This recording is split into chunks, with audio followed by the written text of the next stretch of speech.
In today's episode of the podcast, we're going to be talking about whether or not belts are something that you should be using if you have lower back pain. And we're going to be comparing two particular types of belts. There's going to be the lumbar support belt and then a sacroiliac belt on this particular episode. Now, hopefully you're going to find it helpful, especially if you've considered using belts in the past.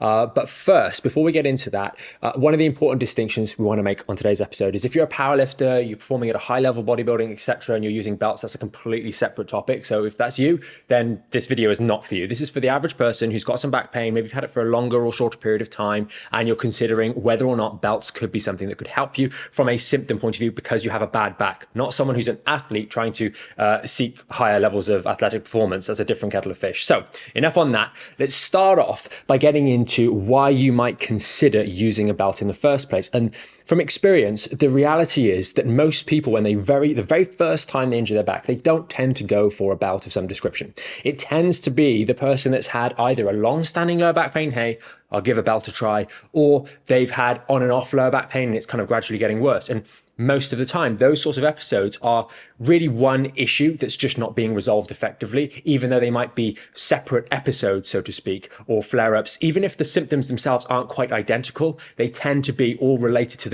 the same fundamental root cause. So you could say, again, in that scenario as well, someone who's looking to use a lumbar support belt or a SIJ belt or thinking about this concept, whether it could help them with their back pain, is someone who's by definition had back pain for a longer period of time. The reason that's very, very relevant is because often it is the failure to deal with specific issues that run around the lower back pain. That could be, or the back injury, sorry.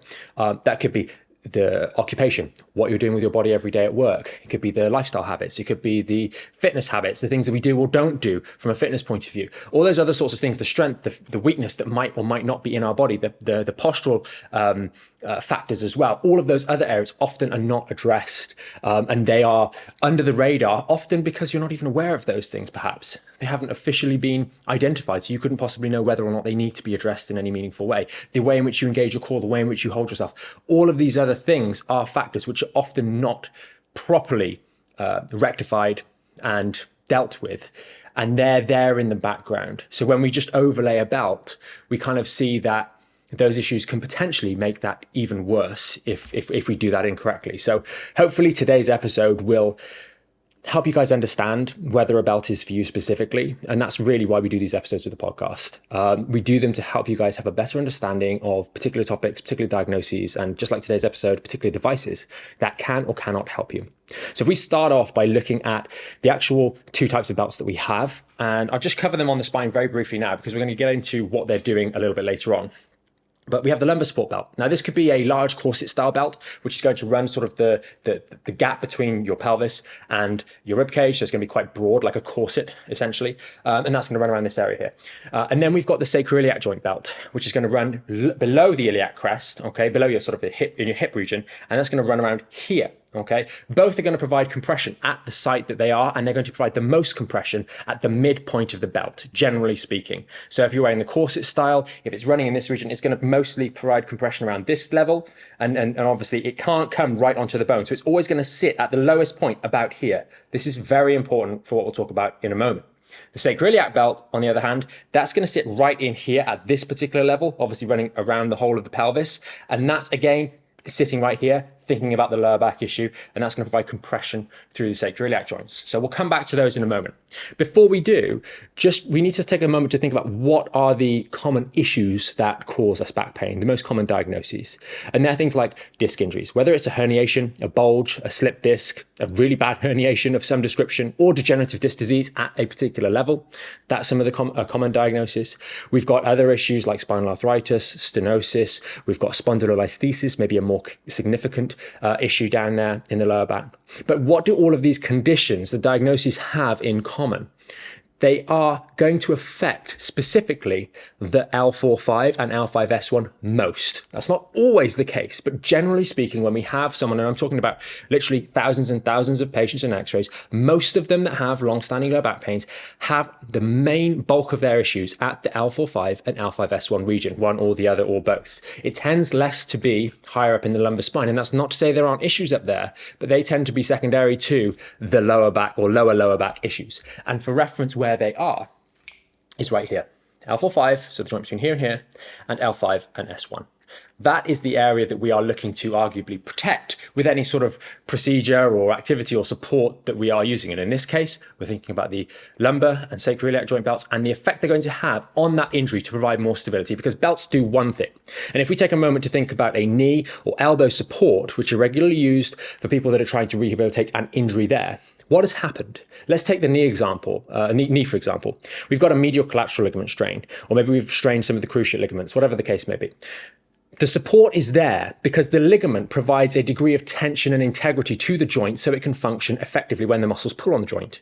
So by using the support around that joint, it provides external stability to the specific joint that is injured. That is the thing that you must bear in mind when thinking about supports. It would be absolutely preposterous to think that if we had the case of an elbow support, we get an elbow support because we've got a strain to the ligament on the inside of the elbow here, and we put the elbow support up here, or we put the elbow support down here. That would be absolutely stupid. Or we put it around our wrist. It has to be at the site that's going to protect the injury at the level that it is injured, if that makes sense. So when we come back to, and let's start off with talking about the specific lumbar support, so the one that's going to go about the lower back, where is that occurring? Where is that being placed? Now, assuming you were stick thin, you had not an ounce of body fat on you, and you were able to get it more or less to this level, it's possibly at the very bottom bounds might be adjacent to the L4-5 disc, but they're not covering the entirety of the joint at the bottom part of the support that you're wearing. Any lower and it's just going to compress the bone. That's going to take out all the compression. So it has to go on here, and it's probably going to run in this region here. And you'll see that is not the L4-5S1. That's protecting this region here. So that's the first major criticism of the lumbar support, is that you cannot possibly get it to the level. And if you've got an L5S1 joint issue specifically, it's nowhere near. It's not doing anything. But not only is it not doing anything, the lumbar spine has a series of joints. Got many joints coming through here. All of those joints are supposed to participate in movement. They're supposed to move and unwind and all participate to the spinal movement in unison, if you will. When we have an injury, we want to try and limit excess motion. If you are fixating at a higher level up the lumbar spine, so let's just say we've got one of those lumbar support belts on, and it's fixating at the L3-4, L2-3 levels, where it's maximally providing compression and stability, albeit it's nowhere near the same level as the elbow, because the elbow can be, or the knee can be right on the surface of the joint. We've got a whole layer of more or less soft tissues to make the belt less effective, essentially, in this region. If we are fixating this region successfully, because it does feel nice when you wear these belts, you are now meaning that they are not going to participate as readily with the movement. And so the movement is more likely to go through these two segments here, the two that most commonly are injured. So all those bad habits that haven't been addressed to this point are now going to be, for example, maybe when you bend forwards, you instead of bending with the hips, you constantly bend around your lower back because you haven't been properly educated on the topic. You're wearing this lumbar support belt now around the house because it's going to provide you safety and support your back, but it's supporting the wrong area. And not only is it supporting the wrong area, in supporting the wrong area, you are focusing more movement, more strain, more vulnerability, more provocation to the region that is actually injured. And now we have a real problem. So that's one of the biggest issues with the lumbar support belt, is that you cannot possibly put it at L4-5 and certainly not at L5S1 to be effective.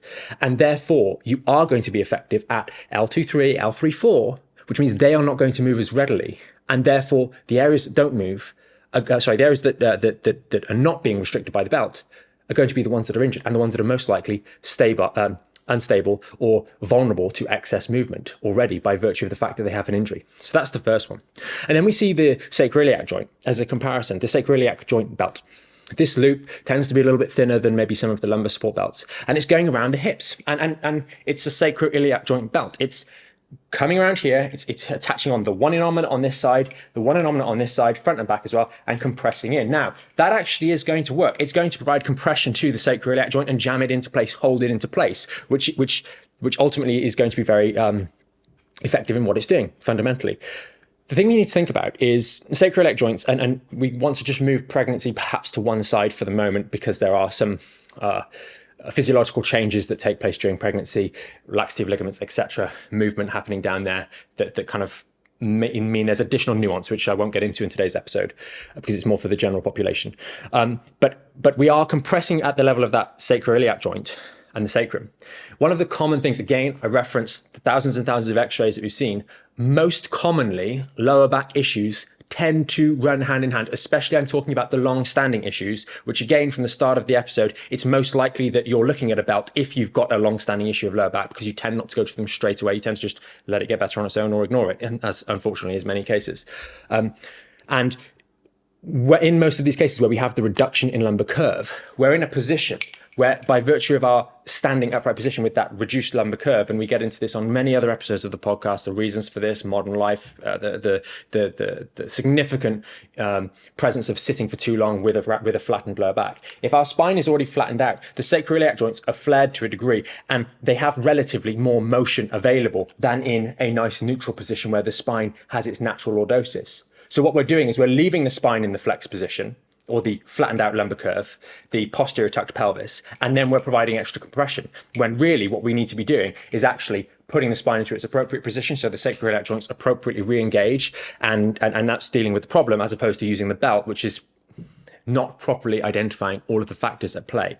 And not to mention the fact, as I said a moment ago, sacroiliac joints will often be diagnosed after a number of maybe other investigations, things haven't worked, but most of the time you can't really move your, well, no, not most of the time, you can't move your sacroiliac joint. If I said to you, can you please bend or flex or flare your sacroiliac joint, you can't really do it without moving the lumbar spine.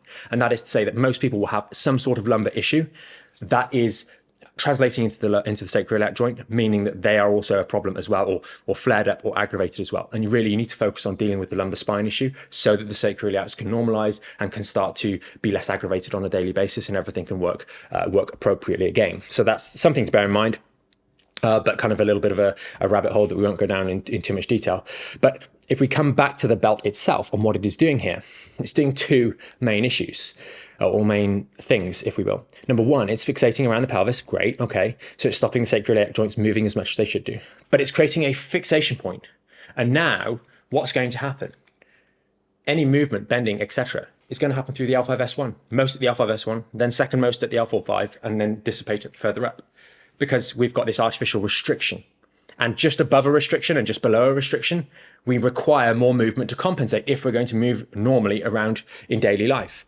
And therefore that creates the issue. Secondarily, and really that builds on that first, is that because it's fixating at this level, if you have it strong, you need to have it tight enough to be able to provide compression. And therefore by compressing through here, we are taking a false insertion, a compression point at the level of the glutes, and therefore we're manipulating glute and hip function as we compress in a very restrictive manner here. So the glutes and hips are not going to function as well, which means the hips are not going to move as well as you're doing your daily activities. So your lower back has to move more. Again, with the lumbar support belt, we had the top-down issue. With this, with the sacroiliac joint support belt, we're fixating at the level of the hips, stopping them moving, stopping the sacroiliac joints moving, and therefore to move normally on a daily basis, unless you're hyper-aware, you're going to be overstraining your L5S1 particularly, and then L45 to a lesser degree, because you've got to get the movement from somewhere. And I go back to what I mentioned at the start of today's episode.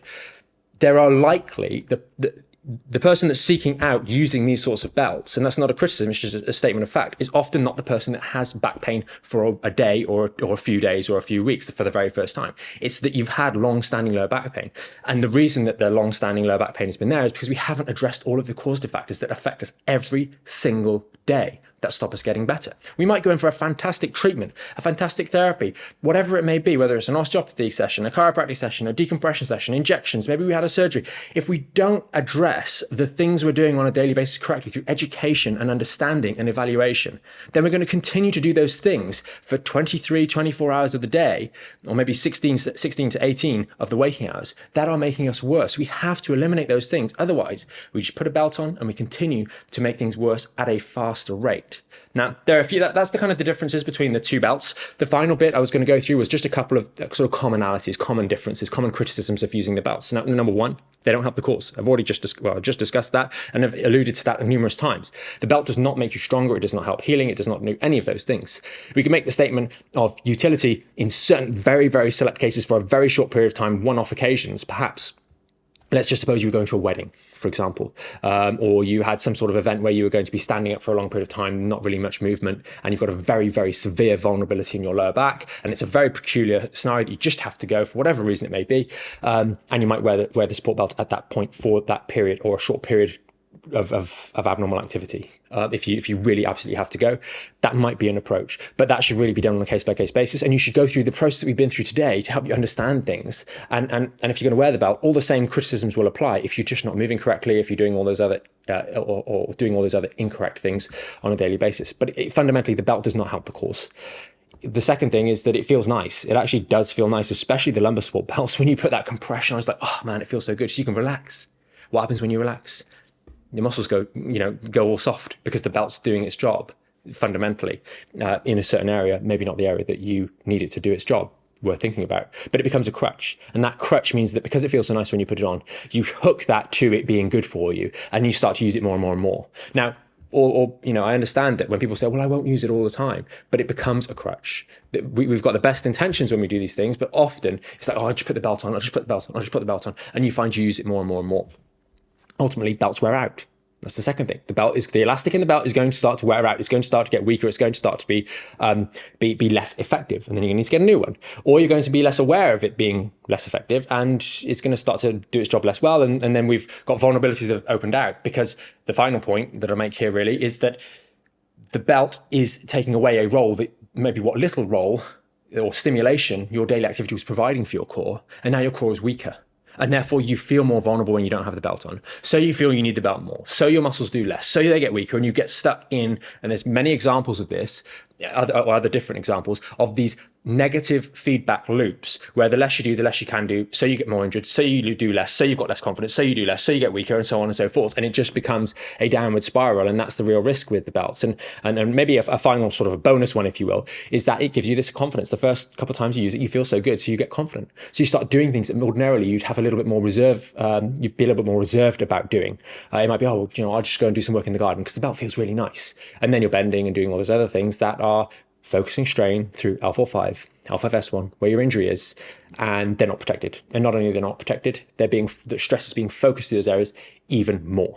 And that's really the issue. What do you do about it? Well, we've got many episodes where we talk about building strength and stability, etc. But the short answer is build your own. You have your own support mechanisms. Too many of us don't build them, don't use them, don't care for them until we have a real problem, until we have a terrible back pain that means we're off work and we can't do the things we want to do with our friends, family, etc.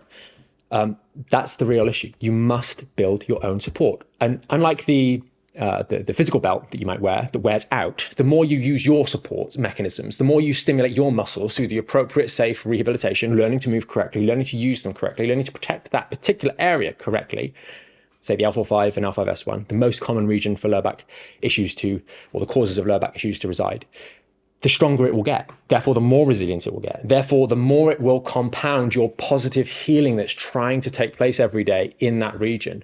And the more possible a long-term recovery will be. So if there's one thing you can take away from this video, well, two things. Number one, forget about using belts. And number two, do the work to build your own. You have the best one you could possibly have. It's dynamic, it'll modify, it'll move, it'll change, it'll get stronger, it'll get better controlled the more you use it. You just need the instruction and the guidance on how to do that correctly. And we've got plenty of videos and we've got the full program that can help you do that specifically. So I hope this has been a helpful episode to help you better understand our viewpoint on belts for people with lower back issues, lower back injuries.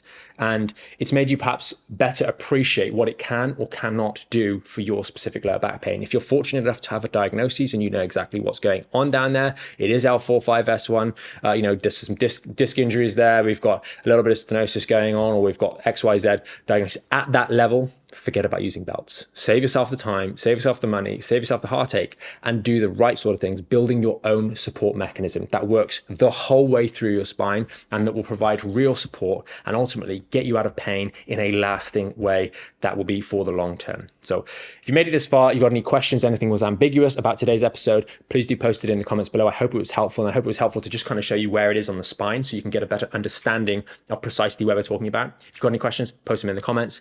As always, if you think this was helpful, consider sharing it with someone that might be thinking about belts. Maybe it's someone that's got a bad lower back, has been struggling for a long period of time, and they've said, hey, I think I'm going to get this new belt, or I've been wearing this belt, but I'm not sure it's working. Consider sharing this with them. Remember, you can always subscribe to the channel to stay up to date with every week when we release a new episode of the podcast. See you in the next one. Thanks for watching.